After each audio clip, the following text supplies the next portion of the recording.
What's up, guys? It's KB. Make sure you subscribe to the Underground Sports Philadelphia YouTube channel. Click the bell icon down below so you don't miss a single video from us. And thanks for tuning in to another video from Underground Sports Philadelphia. Now let's get into it. Philadelphia, baby, you're gonna love it. Best sports fans in the world. Actually, the worst, but that's what makes them the best. And that's the way we're starting, everybody. No, I don't think it Margie. got. I don't think it got. Well, I'll make sure all of our listeners know that Casey's ear is itchy. It is. I feel like I have allergies. No, that's not what I want. All right. Hello, everyone. Welcome to Hello. episode number 119 of Yes. the Underground Circuit podcast. It's very weird that I just said 119 episodes. It's still, every time we say Yeah. I'm so used to saying the episode numbers that it doesn't hit me that we have 119 episodes of the show, but we do. No, I agree. We do. We do, which is weird to say, but regardless, welcome. If you're joining us today, this is kind of like a special second half Filler. episode Yeah. this week. Obviously, if you guys follow us on social media, you saw that we did a live recording at the F1 Arcade. But if you don't follow us on social media and you want to learn more about that, make sure to go follow us over on Instagram and Threads at Underground Circuit _ on Twitter and X at EUG Circuit Pod, and on TikTok at Underground _Circuit. All spelled the same way the name of the show is spelled. Make it easy for you guys. Except for Twitter. Except for Twitter. Make sure to go follow us over on those platforms if you want to keep up to date with what we're up to, what the show's up to, what we're doing, all the cool stuff that we're doing. So please go do so over there. You'll learn more about our live recording. But like I said, little special part 2 episode for this week. We'll be talking a little bit about the Hungarian Grand Prix, but mostly we'll be chatting about our live recording experience. Yes. So we will jump right into that. But of course, we will start with our meme of the week. Meme of the week. Meme of the week. Casey's not gonna like mine. I can say that right now. But Well, I can see you don't have the right tab open, so I can go first. yes, but I have the tab right here. I can go first. All right, you go first. So this is courtesy of James, our favorite social media person, but this is post Champagne Pop and George Russell with a genius photo. I love it. It's such a smart move from him. Yeah, so obviously you have this, for our audio listeners, you have the 3 McLaren boys up there, they're taking a photo, and then next thing you know, you just see the trophy come into view, and then George kind of looks like he's crab walking almost, because you don't see his feet across the bottom of the screen, and he's not even like smiling with no tease, so he's just yeah. So yeah, that was mine. I thought it was so good. I walked away during the podium the other day, so I missed this part, but it's so funny. Oh, I had no Russell idea is that he the did this. king of photobombing. The king of Loves it. photobombing. He takes I think photos like he takes his race strategy. He just shows up at the right time. Yeah. Yeah. I think F1 posted a compilation video of all the different times George has photobombed Good. once this moment was going viral. So yeah, I had to do this one because George Russell. That's an iconic moment. So that's my meme of the week. I do next. Owens. Casey's not gonna like Yeah, it. I know. So we do understand this as well. This is also kind of like a Philly sports joke. Yeah. But this is from Formula Dank, of course. It says, POV, me showing up to watch my favorite sports team disappoint me every year. There is audio to this. I'm not going to play it, though, because it's pretty self-explanatory. He pretty much, every time he sits down on the couch, he's like, again! And then he, comes in and it's like, again! And it's really just, it's about Ferrari. It is a subtweet to Ferrari.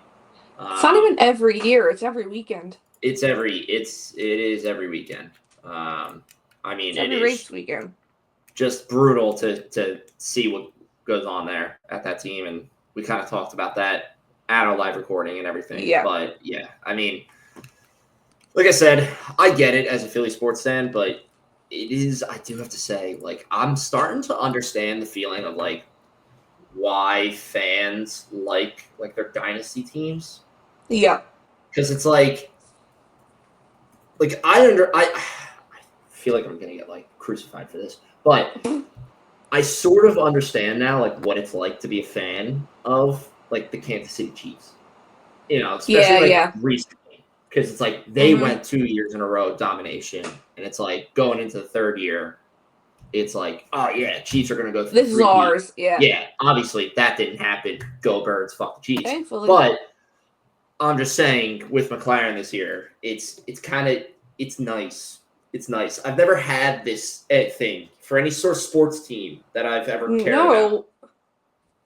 Yeah, no, it's never easy, which it just makes sense that I chose Ferrari as being my favorite. Really, but yeah, it's not easy.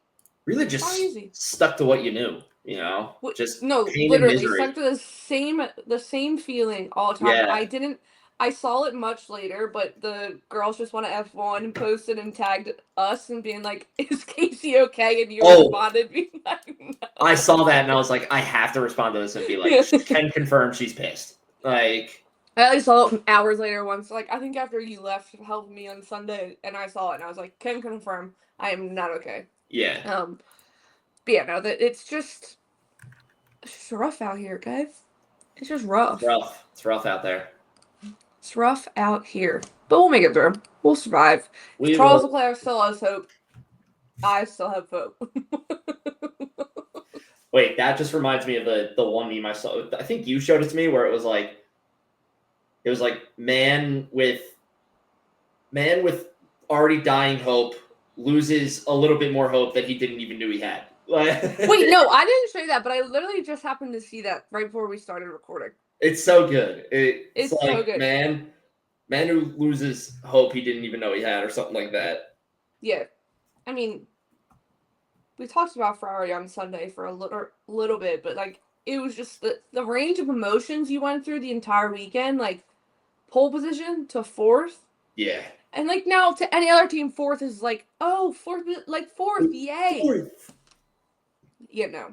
That's like Damon Hill reposted the graphic, I think from Motorsport, with how many pole positions to wins Charles has and how many more pole positions he had, and he was like, this must be like kind of poking fun, being like, this is a record or whatever, like this is embarrassing, and people are like, yeah, it's not Charles going out there and literally crashing the car every weekend that's ruining the pole position. Do you realize there's maybe like 2 on that list that were his fault? The rest actually Charles's fault. Were not his fault, and the one we know was his fault, which was the French GP, and then I can't even tell you the other one, but every other one was probably Ferrari's fault. So, Twitter, I was loving that, reading the Leclerc fan tweets going back at Damon Hill, being like, I was like, yes, like. Yeah, of course.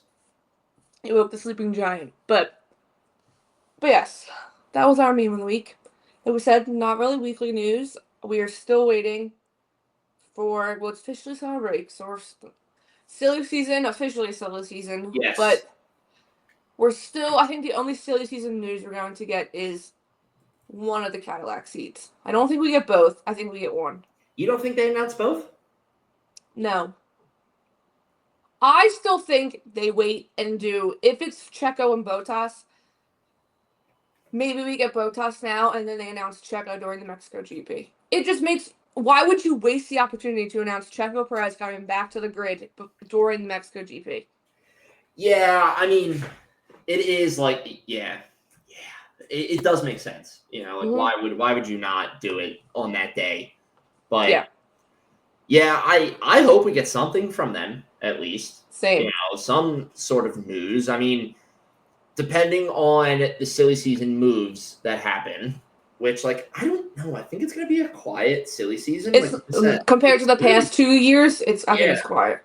I think it's just going to be the Cadillac stuff. So it kind of makes sense for Cadillac to kind of, like, you know, make some ripples. But it's, you know, also, like, if it is Checo and Bottas, like, that's what everybody has been expecting. So it's like, yeah, there's really literally no other names. Right. Even if you make that announcement, it's not going to be like, holy shit, like, are you serious? You know, it'll be exciting because both of them are coming back full time. So, like, I think Right. Like, it'll be exciting that way, but they've been the two big names since last year when Checo was still on Red Bull. So I don't think it's not going to be like Sebastian Vettel retiring kind of news. So No, God. No. But yes. Do you know what last weekend was? It was the anniversary of Alpine put out this statement without Yes. money.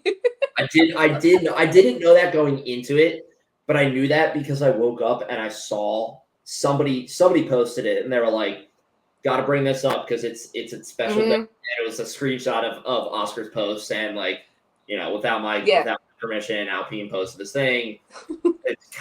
What just an all-time move from Alpine. What an all-time move from Alpine. What an all-time response from Oscar Piastri. Like, that was the day Oscar Piastri's, like, the legend of Oscar Piastri. Oh, yeah, absolutely. Because, like, as we've gotten to know him more on the grid, I can hear him now saying that tweet, like, in his monotone, like, some emotion, but not full emotion, just being like, Alpine put this out without. But yeah, no. Now when they post that photo of him, Alonso, and Ocon every time, like, Alpine has an awful weekend, being like, I know these three are laughing somewhere in the corner. Yeah.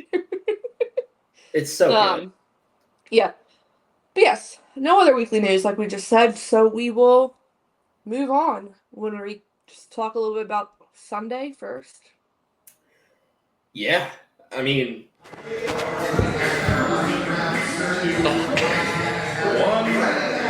You guys are live. We are live. This is very nerve-wracking, but hello, everyone. Welcome to another episode, a very special episode of Underground Circuit. My name is Owen. As always, this is my sister, Casey. Hello, everyone. We are doing a live episode from the, as you can hear in the background. Oh, thank you, people. Woo, yeah.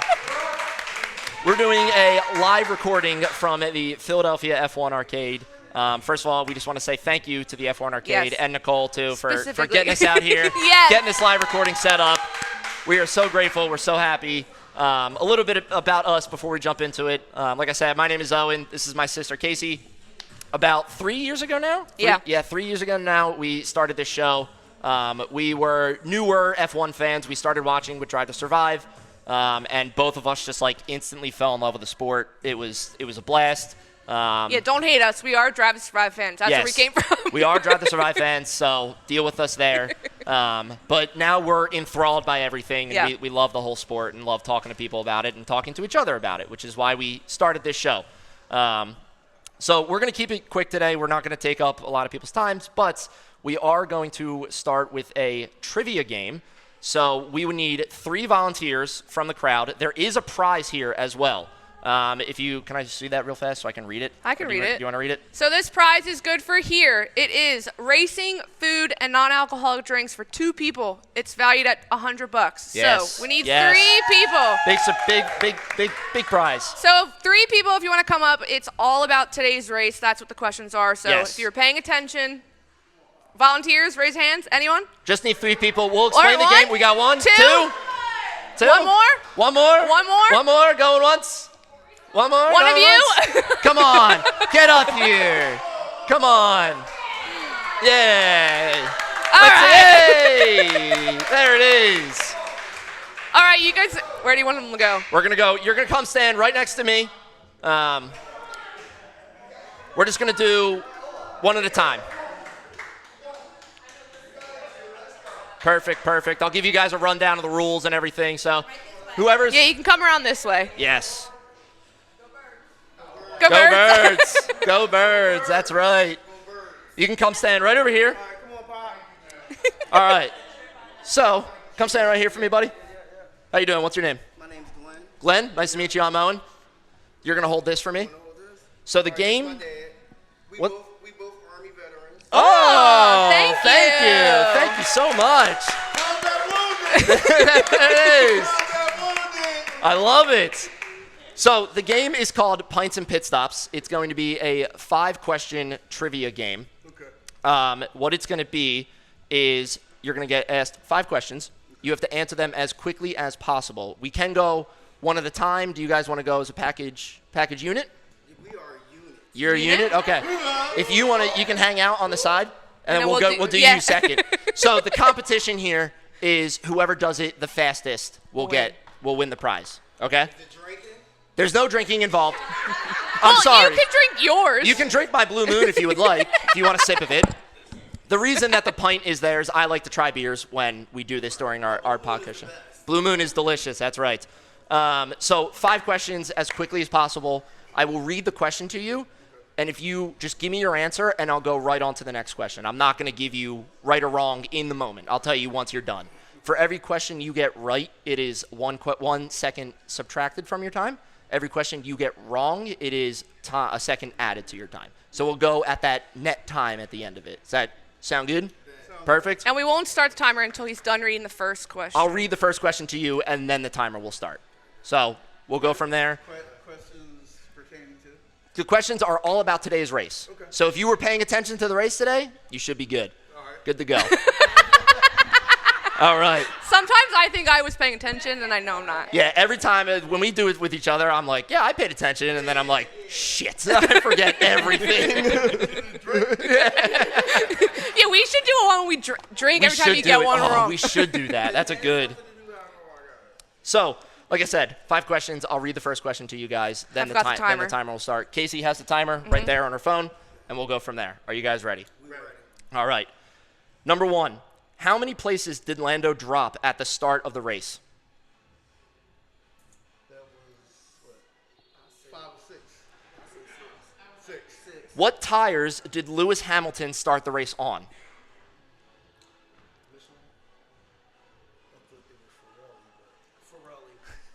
What did Gabriele Bortoleto get noted for? What was he investigated for? It didn't end up being. He did it at the start of the race. False start. Who hurt his hand getting hit by gravel during the race?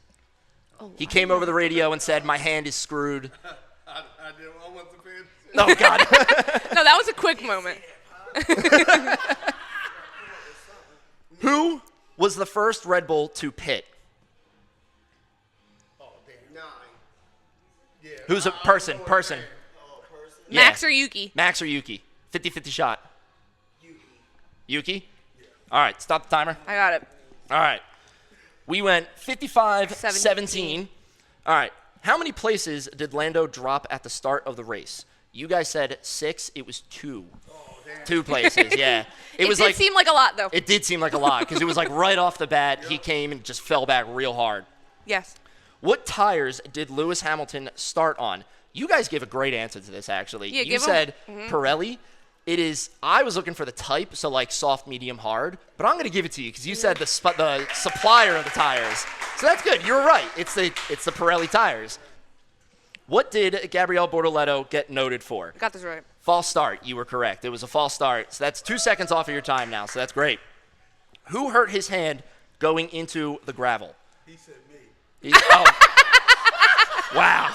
Just throwing you under the bus there. So that was Isaac Hadjar. You guys passed on that. Not gonna get. That was a hard one. Yeah, not gonna subtract or add there. And then finally, who was the first Red Bull to pit? You said Yuki. It was Max Verstappen. He was the first Red Bull to come into the pits. So that is what? 2 questions right and 2 wrong? Yeah. Yeah. You so do the that's math. that's even out. We can do a tiebreaker. Yes. I can give you Yeah, Julia. 1 question. Quickly answer it as quickly as possible. What Haas retired? Who retired? It was either The white and black and red car. Ollie or Esteban. Ollie or Esteban. Skip a name. Ollie. Ollie, Yeah, you he are is correct. That's good. That's good. Good work. Very good job. Good job. Good job. We will Good job. we'll quiz our other contestant, and then we will let you Thank guys you. know. Yeah, thank you. Give a big you. round of applause. Wait, is he the mic? Very good. I do have the mic. Oh, yes. you have it. I have it right here. Our next 2. Our next contestants. Come on up here, guys. Come on up. Big round of applause. Big round of applause. All right. What's your name? Mark. Owen. Nice. Very nice to meet you guys. My name is Owen. That is my sister. It's a habit thing. I don't you even know? name that as my sister. It's a habit thing. I'm sorry. You guys are going to hold this for me? So, same deal. I'm going to read you 5 questions. I'm not going to give you the answer right in the moment. I'll just go on to the next question. Timer will start after the first question is They are different from read. what they had. Yes, these are different questions. So we were writing them earlier, and I was like, wait a minute. The first person who does this is going to know. The second person is going to know all the answers. Again, 5 questions. I'm Are ready. you guys ready? Your time to beat is 55 or 54, given the point for the tiebreaker question. 54. Ready? What did Nico Hülkenberg get flagged for? False start. What tires did Carlos Sainz start the race on? Oh. Medium. Who was the first McLaren to pit? Oscar. How long was the first pit stop for Charles? Charles Leclerc, sorry. Is there more than one? No, just making sure. Too flat. Who pushed Lewis Hamilton off the track? That's a good question. Just think 2021. Rival. Think. MaxVerstappen. Yes, there you go. There you go. All right, what was the time? Oh, 33. 30, I just didn't stop it 33. right away. 73. So, first question, what did Nico Hülkenberg get flagged for? You said a false start. That was correct. Both stakes actually got flagged for a false start on the, yeah. What tires did Carlos Sainz start the race on? You guys said medium, right? Yes. Medium? It was the softs, actually. It was a soft tire. Oh, I had no clue. Who was the first McLaren to pit? You guys said Oscar Piastri. It was Oscar Piastri. How long was the first pit stop for Charles? I was afraid this question was going to trip people up, but you got it right on the nose. It was too flat. Too flat. And then finally, who pushed Lewis Hamilton off the track? There's a little instant between them. It was Max Verstappen, which is just makes sense. Yeah, thank you. The little hint. Yeah, you're welcome. I was like, they're rivals. We Yeah. should know. So with that, you guys win. Woohoo. You guys get our voucher. There is You your hand prize. that right over there for you. You're welcome. Can we get a big round of applause for all of our contestants, please? Thank you so much Thank you. for partaking. You guys are good. Thank you. Appreciate it. Thank you. Yeah, I was That way, yeah.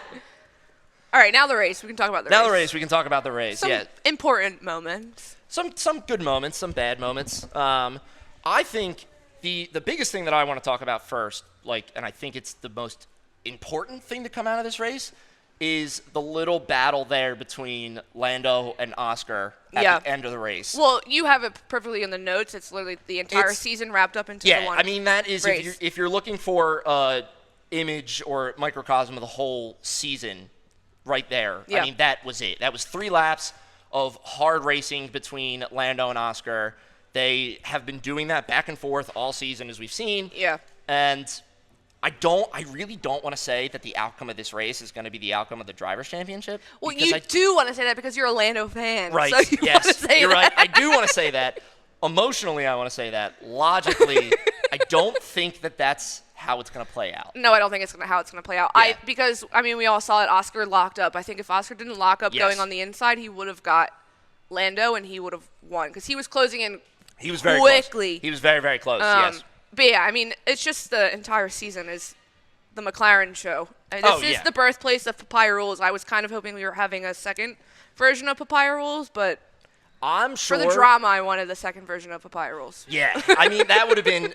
If McLaren For somehow, the online discourse, I wanted the second version of Papaya Rules. If McLaren somehow put themselves in a scenario where they've done like a Papaya Rules Yeah. for 2 years in a row, especially at Hungary again, I would have been like, what are we doing here? Yeah. Like, what is No, happening? you would have left. I would have been very angry with it.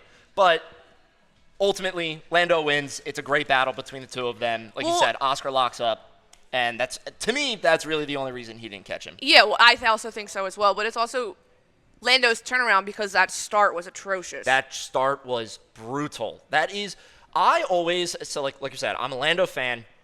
Seeing the online stuff about how bad Lando is off the start and everything, it does bother me. Yeah, right. See, that's how it mostly is. It does bother me a little bit because it's like he's my favorite driver. I don't want to see that. And then stuff like that happens where I'm like, damn, they're right. He is bad off the start. I do think that is, if you had to give, sorry to the Lando fans, don't hate me. If you had to pinpoint one thing Lando needs to work on, it is his start. It's a start, yeah. That was not a good start. I mean, he fell back and Gabby Bortoletto was behind him. Now, they're in the rocket ship, so he was able to pull away super quick and get past everyone. But, Yeah, no, the Lando start was right. Like ultimately, bad it to watch. didn't really. Ultimately, obviously, he won the race. It didn't matter. It didn't matter in the end, but you go off the line like that, and it's something that you're known for doing. It's not a good look. No. It's never a good look, and it's just like if it comes down to Abu Dhabi, last race of the season, there's like 3 points separating them, which I hope it comes down to the last race of the season. It will. If he falls, it has to start like that. Right, and can you imagine if it starts today, like how like if it's Lando P1 and Oscar P2 in Abu Dhabi in this situation? Like, if Lando has a poor start in that situation, people are going to look at that and be like, "That's what lost Lando the World Drivers' Championship." You would be hilarious to watch Abu Dhabi with if Lando has a bad start like that. I'm gonna lose my mind. Yeah, it was bad off the start, but it, like you said, it ultimately came out okay. Really, this race was decided by, to me at least, was the strategies. It was and tire between strategy the and pit one stop, and two stop. I mean, we saw so many different radios of just like, hey, do we think we can go for a one stop? Do we think we can go for a two stop? Where do we kind of play in? I mean, like Oscar got asked early, maybe like 5 laps in, like, hey, do you think you can go for a one stop? Yeah. And he said, he's like, I'm not 100% sure, but maybe. And then he did. He didn't. He did not. He went for a two stop. Because they undercut Leclerc first. Right. And it didn't work out, but then he ended up pitting again. Yes. But yeah, no, it did come down to the tire strap. But earlier, like the whole weekend, I think because that tarmac apparently is darker color, so it heats up much quicker. Oh, so the even day though gets it higher. was a cooler, maybe cloudier day, it heats up a lot quicker. So they were Right. saying the tires were falling away. I think Lando even said halfway through like a quali sim lap during practice, it was falling apart. Yeah. So it was hard to, I think, judge, but I hate a one-stop, so I'm happy it wasn't a one-stop. Yeah, one stop's getting to that realm of then, this race was so boring and, stuff like that. And it just opens that realm to all that criticism. And it's like, you don't want to deal with that with a one stop. But, yeah, I mean, I think overall, good race. Mm-hmm. Going back to the start, actually, that I want to talk about, the stakes in the off the start. So both Gabby and Nico Hulkenberg got flagged. Yeah, and I think they thought it was Gabby, but it wasn't. It obviously ended up being Nico who got the 5-second penalty for a false start, but maybe they just thought it was both of them. But then on the replay, Gabby, I think, moves – or Nico moves. Nico, it's a twitch. It is genuinely – it's a twitch. He, revved the engine maybe a little bit sooner than he should have. It's not like he gained a position on that. Right, and he didn't go past – to me, it looked like he didn't go past the white line at all. But, it's kind of the same thing. I mean, I think back to swimming. If we're on the blocks, I was about to say swimming. If you're on the blocks and you're set to go and you twitch, that's a false start. I mean, that's what it is. So I get why he got it. Yeah. It sucks, but it is what it is. I mean, that's the rules. So I just thought it was interesting that it was literally both of them. Yeah, it was both states they got said flagged Gabby for first it. and then Nico. Gabby was no longer, and then Nico got the 5-second penalty. Right. So. Yeah. So definitely, it may have been a confusion type deal going on between the. But also, so Nico did obviously service penalty in the pit stop, so Nico it was did served serve during the race. But Gabby had a great race. Gabby did awesome. I loved it. He finished in the top 10. Yeah. Stake has had, obviously, Silverstone was one of the coolest races to watch Nico finally get his podium. And now Gabby having the past 2 weekends, it was a good races for both of them to watch. So I'm happy for Yeah, it's exciting to see that too with Stake because it's like. Well, after last year, every weekend we'd be like, are they going to score points? Did they score points? points? Did they not score points? Most of the time it was no. They did not score points. Yeah, so even seeing them compete for a second is this is great. Yeah. You love to see it. But, yeah, I thought it was a weird situation with Nico, but it is what it is, like we said. It's just he got the penalty, he served it, that was it. Yeah, and then someone else who got a penalty is Gasly. He got the 10-second penalty for causing a collision. I am now blanking on who he caused a collision with. I want to say Carlos. Yes, it was Carlos. I'm pretty sure it was Carlos. I didn't even see that happen. All I saw was the message appear at the top of the screen. It was just all of a sudden Gasly's got a 10-second time penalty. I happened to be looking away at the time that happened. But, yeah, he did not serve that in the race. No, he did not. So that will just obviously get applied at the end of the race, affect the leaderboard and everything from there. And then Charles ended up getting a 5-second penalty for driving erratically, but yes, I think his gap to Alonso was 13 seconds, so it wasn't going to change his position at all. Do you want to talk about Charles? No, I'll say because I could go off. Not even about Charles, in defense of Charles and Ferrari, because I think I need to go back and watch and listen to the radio for Charles and Ferrari because something clearly. There is, I mean, well, we said this it last came week, off too, at the but- beginning. He started talking about power cuts. So I'm Yes. thinking there was an issue with his power unit during the race. So is that what caused it? But then that essay of a radio that he gave where he was pissed. Yeah. I don't think Ferrari was listening, and they don't listen to them the entire season. They haven't been listening to either one of them. Which, yeah, that's what I was like gonna say. I could go off it for sounds another. like It could be a whole special it could episode. be a whole separate episode on its own. Yeah, I mean, it is. There is. We've been saying this for weeks now. We're a broken record when saying it. There is something wrong Yeah. at Ferrari, and for some Communication-wise. reason that they're not listening to the drivers. I mean, we've Yeah. seen clips of Lewis at different races being like, "Are you guys listening to me? Like, what's going on?" And it's very clear. Like, radio comes up, Yeah. Lewis or Charles says something to the engineer, and there's dead silence from the engineer. And Yeah, it's like, no that's one. not. Well, it's it was not even today. good. Charles was like, "What's going on with these cuts?" And now they didn't play the radio message back, but it made it seem like no one There was responded yeah, to or him. it was just like the normal, just like, yeah, we're looking into it. Sorry, Yeah. which is like engineer speak for shut up and drive the car. Yeah. Like, it's It's just so frustrating because clearly the upgrades work. I mean, last week they were Yeah. working. Charles ended up on the podium. Charles was P through the entire weekend. Pole position. He was doing well at the beginning. The undercut worked. Ferrari got that strategy correct, and then it just clearly fell apart. Yeah, it almost like the race was like split in two for Charles, where Yeah. it was like he was doing fine. He was, like you said, in podium. He was driving and struggling a little bit, but like no more than Yeah. normal. And then all of a sudden, like you said, it was like that essay of a radio message that we got. And he was like, "This car sucks. It's undrivable." The minute Like, George what Russell passed happened? him and got P3 in the podium, I was like, forget it. Yeah, bad race. I mean, like I said, we've been saying it for weeks, Yeah. but Ferrari needs to Listen, do something. Switch it I up forget in who's any sort of way, because everything's going to stay the same if Yeah. they keep doing the same thing. They have to switch it up to make some sort of different outcome happen. And I forget who said it a few weeks ago with them. Someone said it that, like, the engineers are obviously not in the car, and it's like they're just not listening to the drivers who actually get the feel of the tires Right. and the cars and what if they're really falling apart or not, and they just don't listen to them.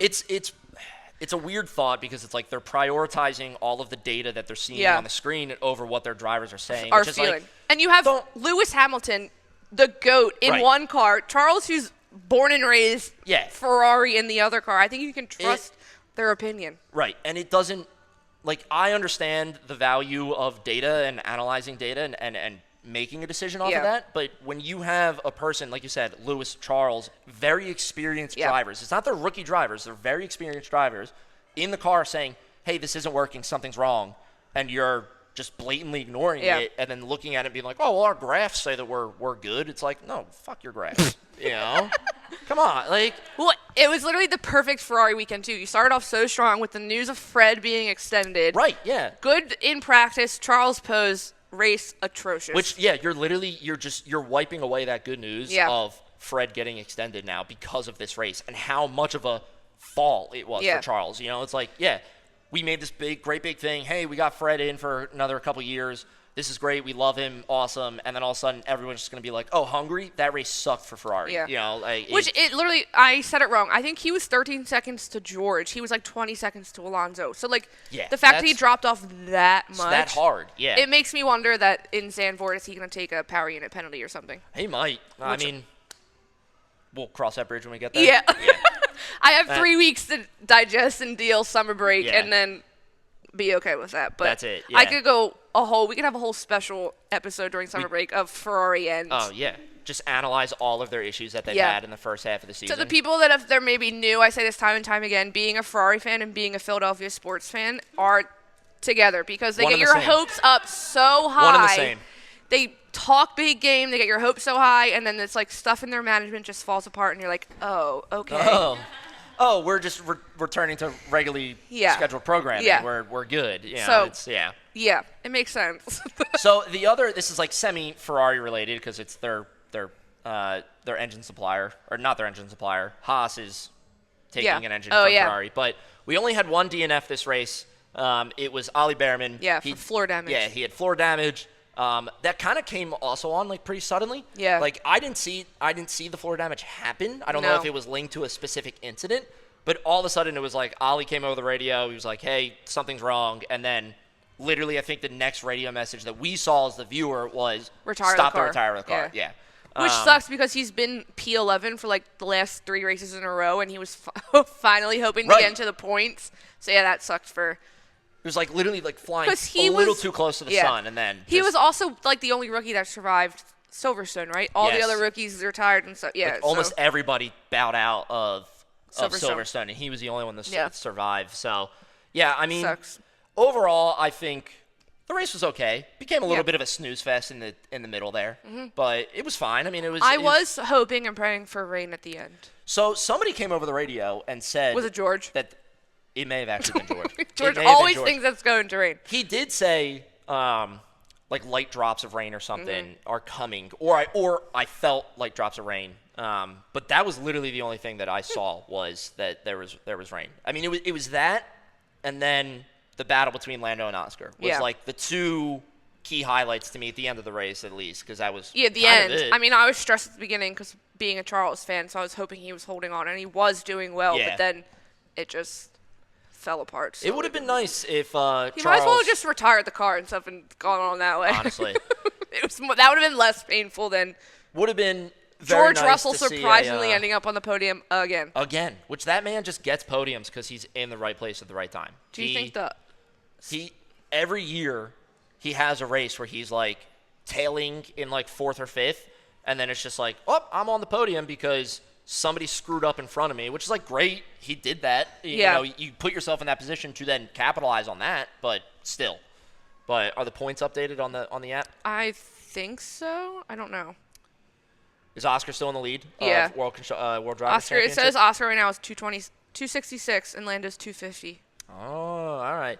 This whole battle between Lando and Oscar is going to come down to the wire. I hope it does. Yeah, because you're going to have exactly kind of what we just witnessed. Like Lando went on a 2 race win streak. Yeah, and then they were like, oh, could he get his 3rd? And it was like, oh, nope, Oscar's going to win that race instead. Cut that off. And then you come into this week and it's Lando wins it right back. And it's like, okay, so it's just going to be this back and forth between them the entire season. It is going to come down to Abu Dhabi. I'll just sit back without a doubt in my mind. I'll just sit back with popcorn. I have no skin in the game, so I'll just sit back with popcorn and watch you stress every race. I'm going to be pacing. It's just watch you stress and our dad egg you on. It's going to be absurd, and I just have to say, thank God I'm not in an apartment anymore where I can scream and not worry about pissing off any neighbors above or below me. I mean, it is just your wife, just Ange. Just Ange. Just worry about pissing off Ange, which that'll go away. But I mean, overall, that'll go away. Overall, great race. Yeah, I enjoyed it. So did I. It's good. Beautiful Summer break time. Great. I mean, happy for Lando going into summer break. He wins. So yeah, it's good to go in summer break with a win. Yeah. But yeah, win. Now we just have silly season. Hopefully we get some Cadillac answers. I think Cadillac's going to make an announcement. Yeah. I think it's Valtteri Bottas. You think so? He's just been getting. Well, he's been in the paddock, so he's been getting a lot of questions. People are like, "Oh, what Cadillac?" And he's like, very good at avoiding the answer to the question. So I think. Well, he also posted that video. Yeah, with the Cadillac in the background. Where he's but walking. then Daniel Ricciardo did one as well. Oh, but that man's like hunting and has like a full beard, so I don't think he's coming back. I saw that photo. I think it's going to be Bottas and Checo Perez. Which wouldn't shock me just because that's been like everybody's pick. Yeah, and that's a ton of sponsorship money. That's a ton of sponsorship, yeah. I mean, Checo, we know that Checo brings in a lot of sponsorship money, which makes sense for Cadillac. Not that they're broke, but they're a new team coming into F1. No, someone posted they have more employees than Haas. That wouldn't shock me. Yeah, that wouldn't shock me at all. But again, though, but a sponsorship like Checo brings in even more money, you know. So it's like, all right, sure. Yeah. So yeah, silly season. Great for McLaren to go into summer break with the 1-2. I'm thrilled about it. I'm not. I know you're not. I am not. I know you're not. That World Constructors Championship is getting we have to figure out the match when they can win it by. Yeah, we have to do the math for that. But we have other motorsports to watch during. We do. We have some IndyCar. Yeah. Some IndyCar, some NASCAR, stuff like that. Mm-hmm. So, but that's all we got. We wanted to keep it short and sweet for everybody. Thank you so much for coming out and thank hanging you. out with us. Thank you again to the F1 Arcade for hosting us, letting us do this live recording. Nicole being amazing. Nicole is the best. She's lovely.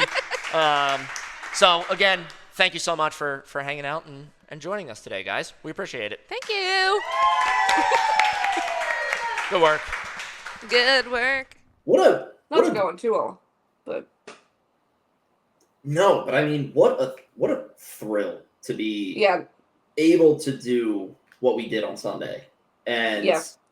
like I mentioned at the beginning of the episode, if you guys follow us on social media, you know what we're talking about. But if not, this past Sunday, August 3rd, immediately following the Hungarian GP, we were lucky enough to host our second ever live recording, but first ever live recording at the Philadelphia F1 Arcade.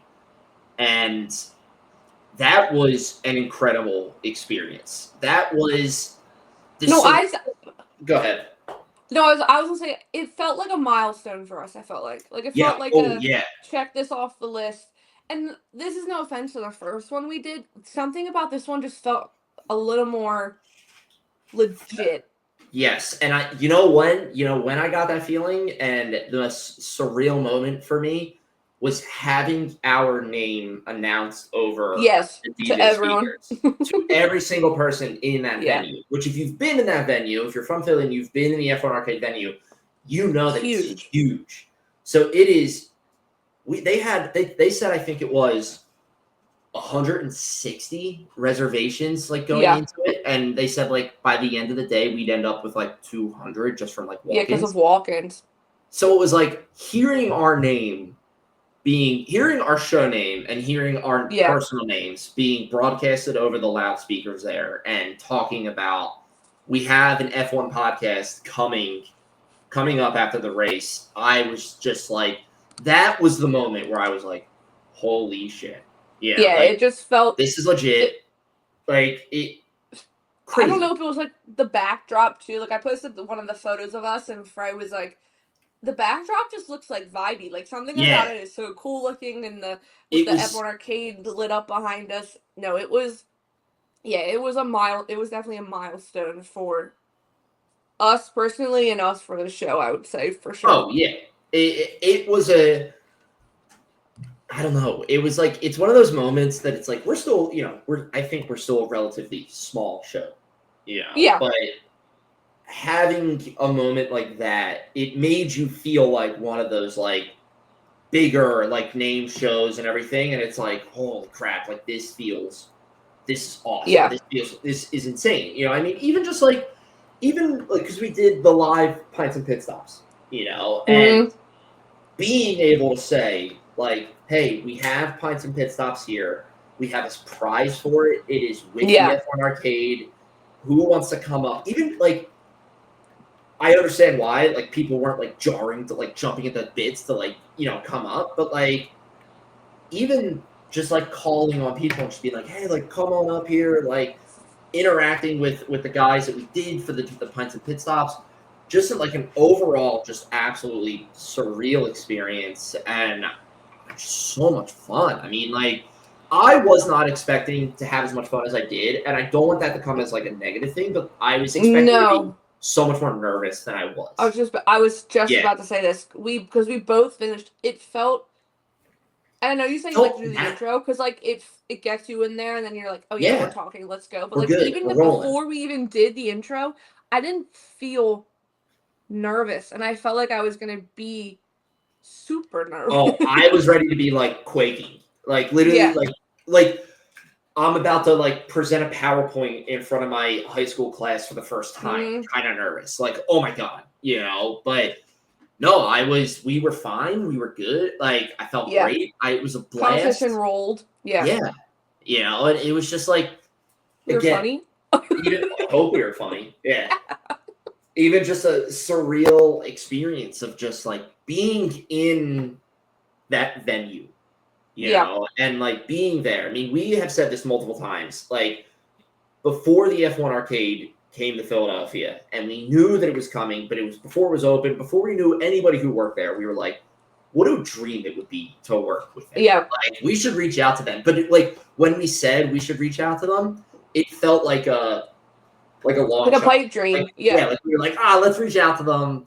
We may not our chances aren't the best, but like we should do it anyway, and just Worked being out. like, just having that experience, I mean, is incredible. It just sitting there, right, and look at it, kind of like what you said, looking back at the photos and seeing the big F1 Arcade bar sitting right behind us and everything, and it's the lights are on us, and I was like, this is insane, like what we did. No, it just felt so. It just felt so legit, but it's so cool. I mean, I'm really proud of the show that we put on. I love it. But we covered a decent amount of topics about the race and stuff. Like we said, the race was like good, but it wasn't like the most exciting race we found this season. But like we were still able to get to talk about the race. I think to a point where like people that just came maybe to like watch the race and then stay there for us, like followed and were able to understand what happened and everything. And maybe why this happened. So, but yeah, no, it was cool.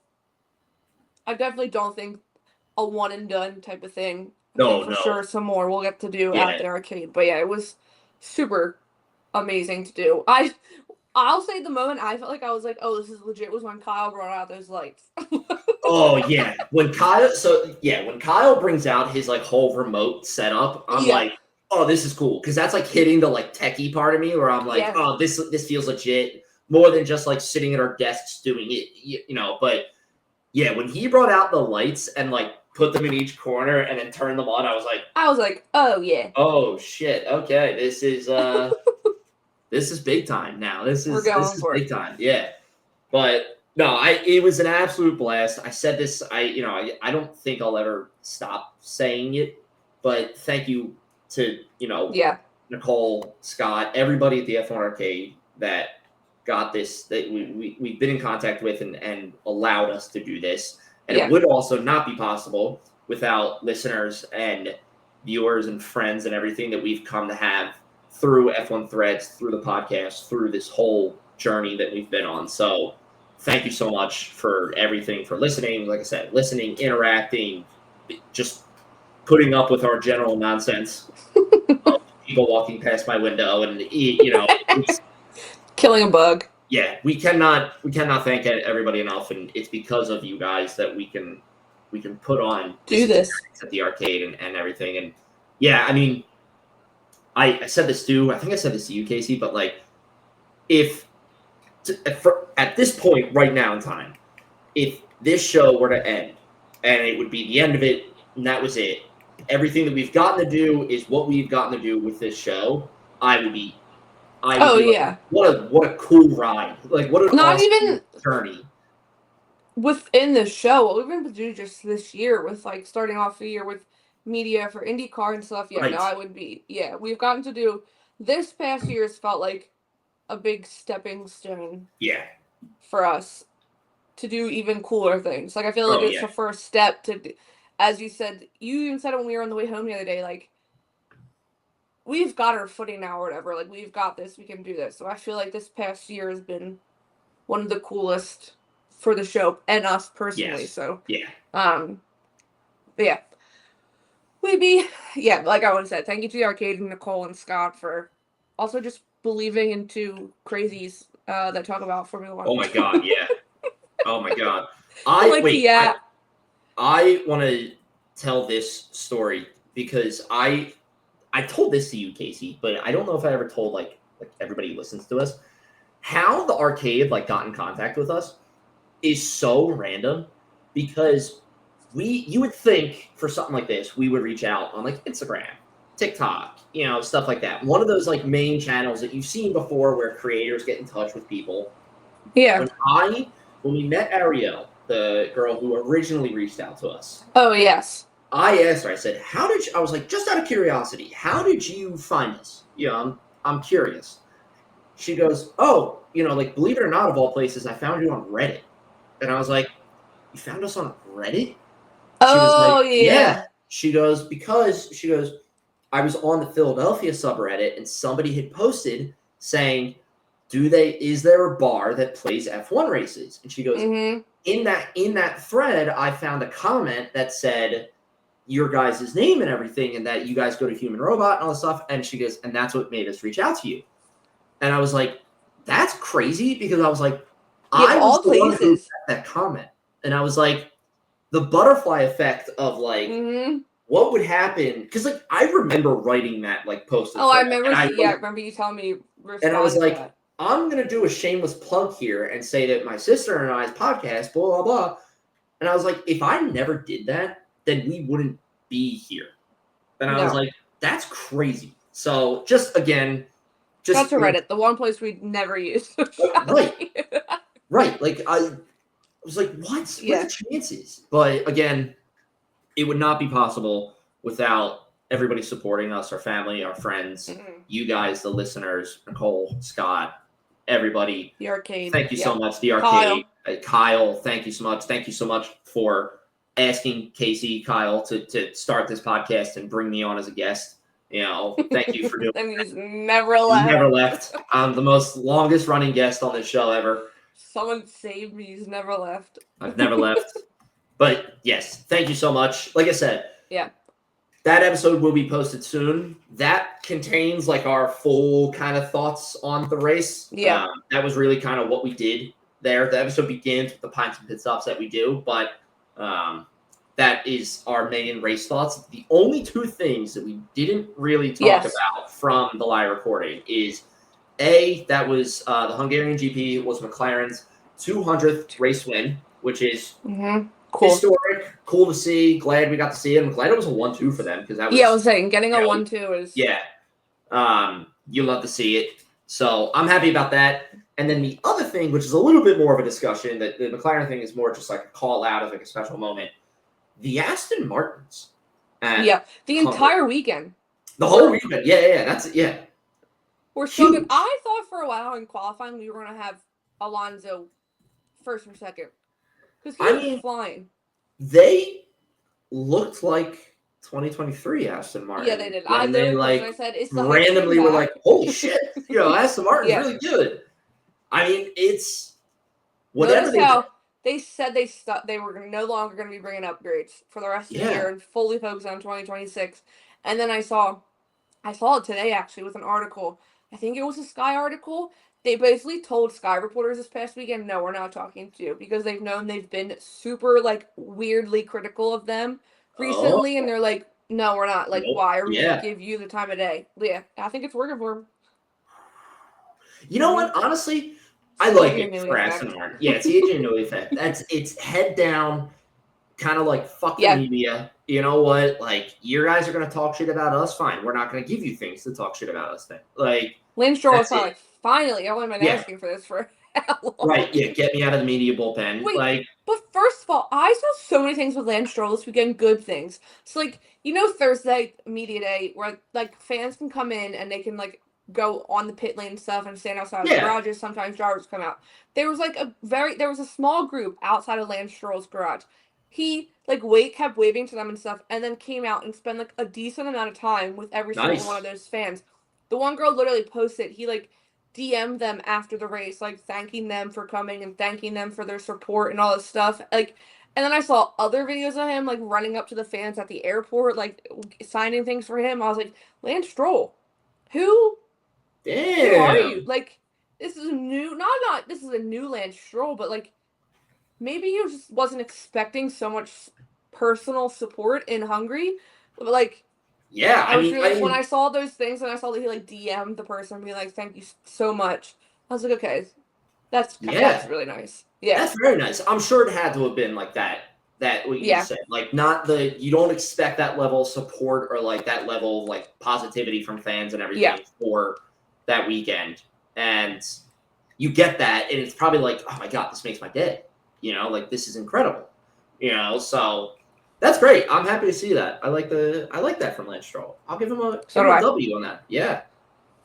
But besides that, their race pace and stuff all week. I mean, they finished 5th and 7th. Yeah. So like crazy. Hello. I mean, but on top of Gabby Borletto being 6th, behind his manager is also another insane thing. But Yeah, no, I'm happy to see this. But yeah, I totally agree. As soon as I saw they were doing well this weekend, I was like, are we going back to 2023? I was like, is this the hype train? Is Alonso going to get his 33rd win? So what was it? I missed qualifying. Yes, you did. And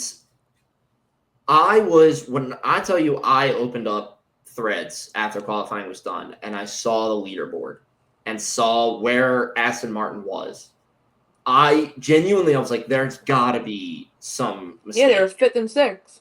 Like, there's got to be some sort of error here. Nick on Sunday at the race when they were doing like the starting grid and they showed the same thing. Yeah. He like turned and he was like, "Wait, what?" I was like, it's not a lie.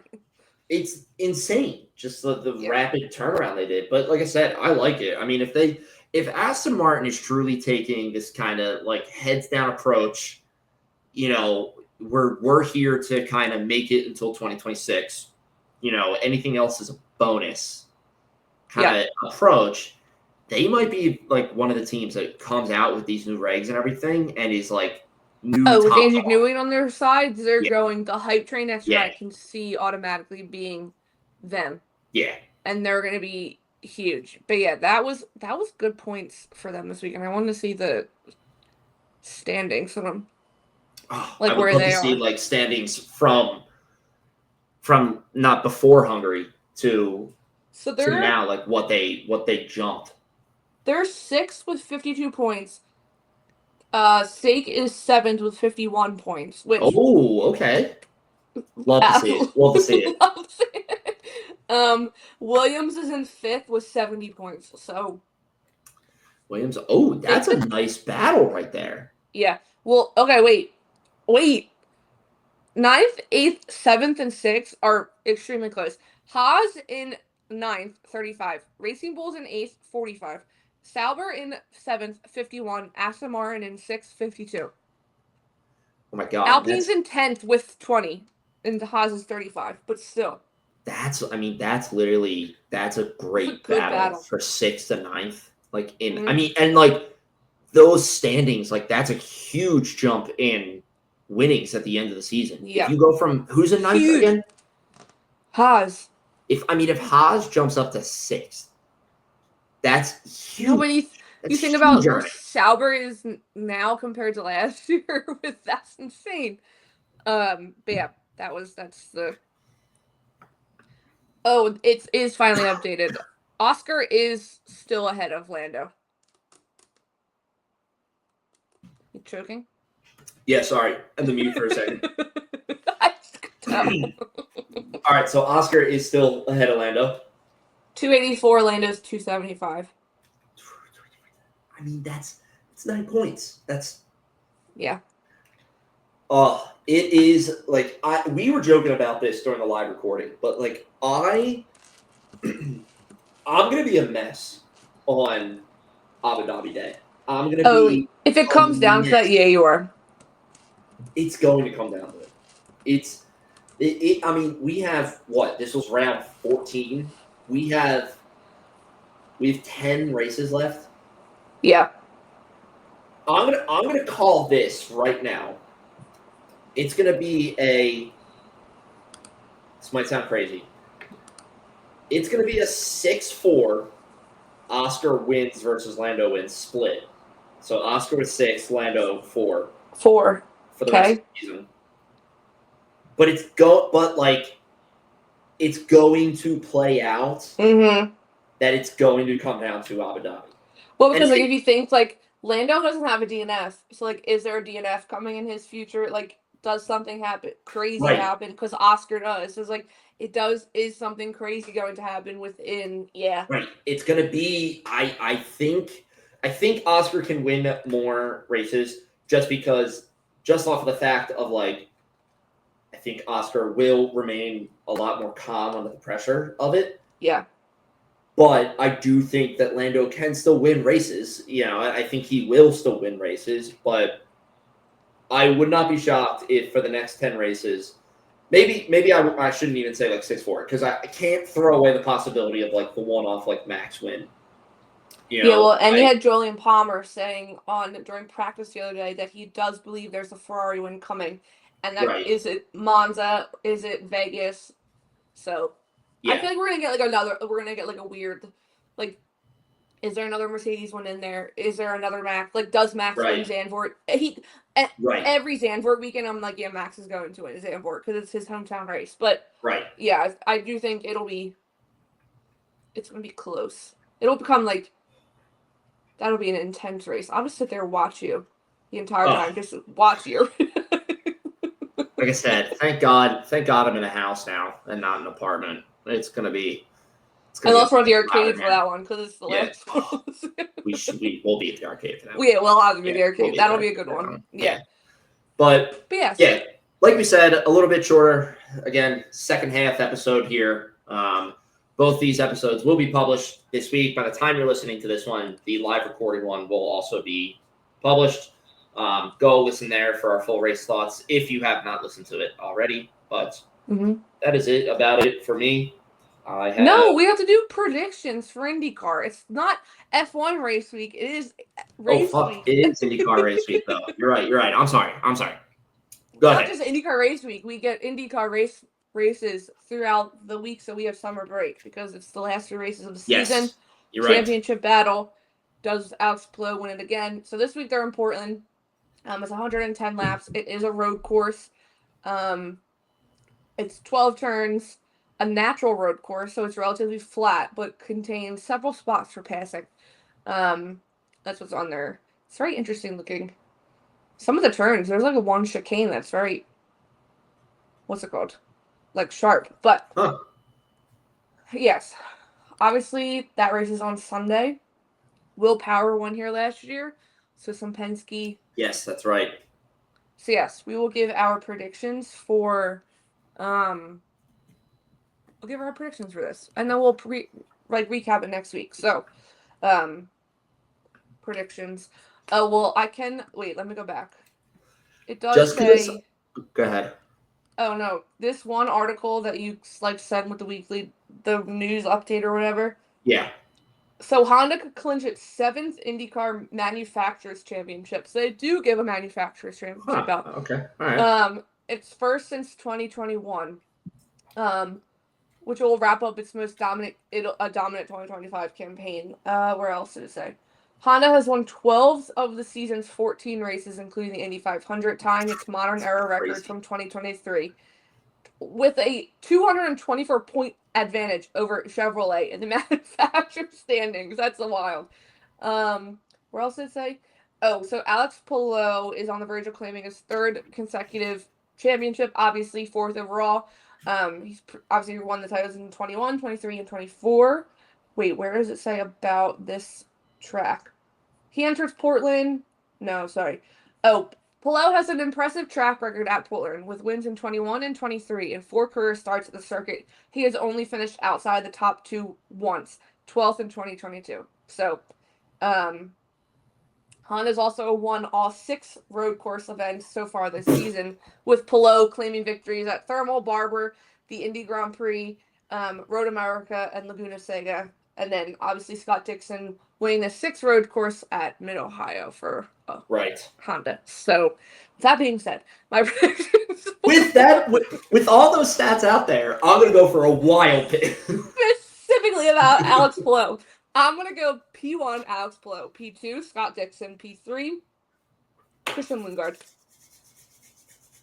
I'm going crazy pick just because I enjoy chaos. P1, Pato Award. P2. Will that be good for the championship? Hear me out. P1, Pato Award. P2, Will Power. P3, I'm going to take your P3 as well. Go Christian Lundgaard. DNF pick, Alex Palou. Oh! I'm seeding strictly chaos for driver standings. Okay, okay. Yeah, that'll be huge for a championship if it was Palou out, Pato win. Okay. I like it. That's what I'm going with. All right. Now that's really it. That's really it, yes. Do you have anything else you would like to add? I do not. Just go listen to the live recording if you have not Yes. yet. And make sure to, I think it is in our link tree, to subscribe to our personal YouTube channel because Yes. we're going to be posting some fun stuff from the live as well. We're working on something to post. Working on stuff.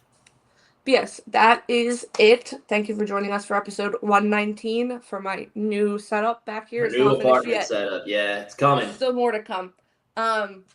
We'll be back next week. We'll recap Portland. Maybe that's how we do. Recap Portland. Yeah.